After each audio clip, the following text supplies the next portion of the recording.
Joining us in the Western Hotline, our buddy Andrew Fillipponi of 93.7 The Fan in Pittsburgh. Andrew, Coronation Day. What's the vibe on today's arrival of the Steelers' new starting quarterback? No, not even close. I mean, it's honestly, Jer, it's like politics in this country. We're pretty much split right down the middle. Even winning candidates get barely over 50% of the vote, and that's how it feels with Rodgers. I mean, I don't think anyone's really jumping for joy over it. I think there are some fans who think that this was the best outcome among a list of pretty crappy ones. But no, I mean, there are a lot of fans who want Mason Rudolph to play quarterback this season over Aaron Rodgers. So no one other than Mike Tomlin believes that the Steelers got a guy that can get them out of the rut that they're in 8 years without a playoff win, which is the longest drought for them in the modern football era. The rut they're in is different from other team ruts, Andrew, right? So if thinking about those that want Rudolph, how many of those that want Rudolph want that because the ceiling is lower than Rodgers and maybe having a season that with a losing record, the first since the one that brought them Roethlisberger, might be for the net good? A lot. I mean, I could definitely be talked into that. I have felt like the Steelers should take one step backwards to attempt to take two steps forward for a very long time. In the post-now Roethlisberger run where you drafted a quarterback in the first round, it backfired, but you didn't pick him in the top 10 or top 15. You picked him in the 20s. So, look, I understand that there are guys like Lamar Jackson who have been picked 32nd and Jalen Hurts in the second round, but the vast majority of great quarterbacks like Josh Allen are top 10 picks. The Steelers don't want to come to grips with that. One of their owners, the brother to Art Rooney, said on Ross Tucker's podcast that the Steelers should not be criticized because they've outperformed the mean over the last 10 years. And I think that that's actually their goal. He said the quiet part out loud. I think they look at it now as a successful season if they just have a winning record. And that's what they're going for here. They're trying to put the best team, in their opinion, on the field, even if it's short-sighted. And for the record, Jeremy, I don't think Aaron Rodgers is a good quarterback anymore. Yeah. I mean, you watched him in Buffalo late in the season. The mythology about this guy among his apologists is just confounding. Even his last year in Green Bay, pre-Achilles injury, was a below-average quarterback season by every metric. And some people just want to deny that, which is funny given the person that we're talking about. But, yeah, I mean, I just don't think at 41 years old the Steelers are getting a quarterback who has much left. Do you think he could be bad enough to where they could kind of have that bottom-out losing record season anyway, even with him under center? I do. Oh, absolutely. Yeah, I mean, they went 5-12 last year in New York. I mean, to be honest with you, I don't think the Steelers' roster is appreciably better than the Jets. I guess the argument for the Steelers being a better team is twofold: better coaching, which I think is inarguable, even though I'm not a Tomlin fan because of Robert Saleh and kind of the clown show there. And then the other one, I guess, would be the offensive line. But, I mean, the Jets had a lot of pedigree on their offensive line. It just didn't come together. And that's honestly the same configuration of talent here. You've got Broderick Jones moving to left tackle. He's been atrocious since the Steelers traded up to get him in the first round. They drafted Fautanu to play tackle 2 years ago. He missed all of last year other than one game.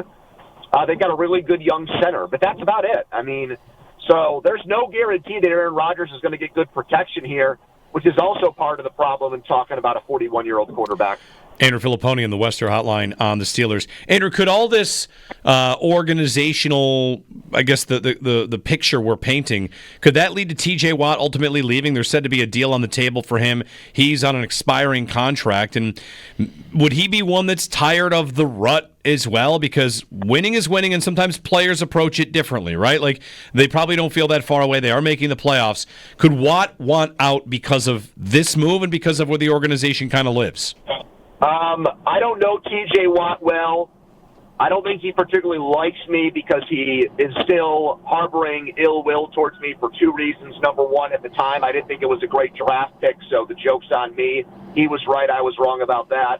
And then the other thing is they carried his brother on the roster for no reason and made him the highest paid fullback in the NFL only to placate him and make him happy. So I've said those things, and he's still not happy with those things. But anyways, I believe, my opinion, is that the only thing that really matters to T.J. Watt is that the Steelers make him the highest-paid defensive player in the NFL.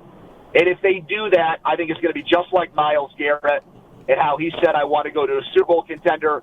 Oh, here's $40 million a year. Instantly, he thinks Cleveland can get it done. And I think the same dynamic exists here.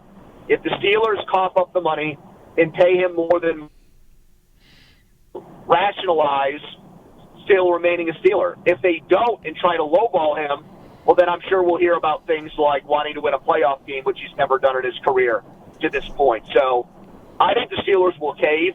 I think eventually they will give him more money than Myles Garrett. But I would be shocked. I would be absolutely shocked if Watt took less money than Myles Garrett because of his general disdain and dislike for Garrett and the fact that he is 100% convinced that he's a better football player than Myles Garrett. How convinced are you that the Steelers would write that check? I think they're going to cave, so I think it's like 90%. Yeah, I think there's a really high likelihood of that they're going to, I guess the salary cap goes up, the percentage of the cap isn't as high as you might think with a $40 million price tag on it. But, I mean, I don't really think this team is very close to winning. I would have traded him probably not before this draft, but the draft before that, when he still had 2 years on his contract and he was coming off not a career year, but a great year. Yeah. But they don't look at things that way. Do you think maybe the Watt negotiation would not be this, and you're saying maybe they just get the deal done anyway? But Tomlin and the culture there, and do you feel like they could have a bad year on that front with Rodgers specifically? Because it happened a lot with the Jets, and Saleh got fired, and there was drama there, and they didn't seem to really deal with it very well. If they kind of have this bromance right now, don't they, Tomlin and Rodgers? But that doesn't mean it has to stay that way as the season progresses. No, absolutely not. I mean, look, everybody I talked to who was around Aaron in Green Bay has very, very, very, very, very good things to say about him. But I mean, I wouldn't expect anything else. He won 4 MVPs there. They were a perennial contender every season. They won a Super Bowl. So those people all gush about him that I've talked to, former coaches, former teammates, about him as a quarterback there. The Jets, not so much. And the difference there is one organization won, the other didn't. And I think that speaks to, if things go off the rails here, I don't think Aaron Rodgers is going to be the Russell Wilson type who consistently takes the high road and just blurts out banal platitudes to try to inspire his teammates and get the team and coach them to win. He'll absolutely throw people under the bus. And honestly, I think maybe this organization needs that. That's actually one of the silver linings I see to this, is that maybe the allure and the aura around Mike Tomlin will change if Aaron Rodgers exposes that a little bit, if things kind of fall apart here. So I'm trying to come up with some positives and not hate myself right now in what's going to be the next year with Aaron Rodgers. And that would be one of the things that comes to mind. He threw Mike Williams under the bus after the Bills beat the Jets. He said that Mike ran the wrong route. Exactly. And everybody in Pittsburgh was ecstatic because they blamed Aaron Rodgers for Mike Williams' brief stint in New York. And now it's funny, the Steelers Pollyanna fans are now making Mike Williams out to be the bad guy in that relationship again. It's funny how that works. And are they reunited? No, he left. Williams gone. He right? left. Okay. He's reunited with the Chargers. Oh, great. That's okay. Yeah. You know what? Everyone thinks Alan Lazard is going to be reunited with Aaron Rodgers. That's the scuttlebutt here, that the Steelers will trade for him between now and the start of training camp. Yeah. Where was the mistake made? How they got to Rodgers here, Andrew? In the last 12 months, can you go back to when they benched Fields? Because I don't know if this is exactly why he left, but if they just leave him in and he does pretty well, isn't he still their quarterback? Yeah, I think so.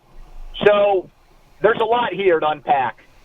I think when Russell Wilson signed for the veteran minimum, there were a lot of promises made. And even though Mike Tomlin has gone back on his word with guys, infamously James Harrison is one of those guys who got so fed up with Tomlin he basically quit on the team and ended up in New England to end the season. I don't think Mike felt good about doing that to Russell Wilson for a couple of reasons. Number one, they're basically from the same hometown. They're both Virginia guys. They both have a lot of respect for each other. And the other thing is, one of the minority owners here with the Steelers, who actually has probably more say than anybody other than Art Rooney, was extremely instrumental in getting Russell Wilson to the Steelers. So I think they felt like they had to at least try it with him, and if it blew up in their face, they could go back to Fields. Now, the problem was with that, Russell Wilson played well initially, and by the time he started to stink, I think Mike felt like it was too late. They couldn't put the toothpaste back in the tube, so they just finished out the year with Russ. In hindsight, they should have never benched Justin Fields, and I said that at the time. I believe he's the only quarterback with a 4-2 record to start a season who's ever been benched for performance reasons in the history of the NFL. And so Mike was the lone wolf. He called himself the Lone Ranger on that. I know for a fact Arthur Smith, the offensive coordinator here, wanted to continue to play Fields. So they should have continued to investigate and look into Fields and scratch that itch. They decided this offseason that Fields was a pretty limited player, which I don't really disagree with all that much. I don't think Justin Fields is going to go to the Jets and they're going to untap something and find something that we didn't see in him the last couple of years with both the Bears and Steelers. But, I mean, I'd rather have a quarterback in his 20s who's an athlete who has a 1,000-yard rushing season under his belt than a quarterback who is going to become the oldest player in Steelers history. Andrew Fillipponi, 93.7 The Fan in Pittsburgh. Thanks, Andrew. All right, guys, isn't it funny? For years, you were us. Yeah. You were having these conversations. So I guess what goes around comes around. And I am happy for you guys, and I miss you guys. Have fun, Jeremy. Thanks, See you, brother. Thanks, Andrew. I was thinking, I didn't want to go all the way in on Pittsburgh sports, but the Penguins, you know, they've faltered quite a bit. And then the Pirates are being called out by Major League Baseball reporters to actually invest in the team because you have, Paul Skeens, and the scene in Pittsburgh a little tougher than it has been in years past.